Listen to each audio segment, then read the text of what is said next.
Lên đâu hết. Quay quay. Biết nè. Quả lại. Quay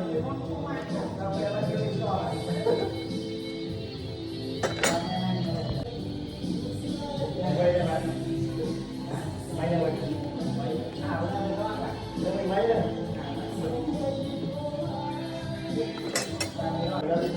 Ba mấy bạn.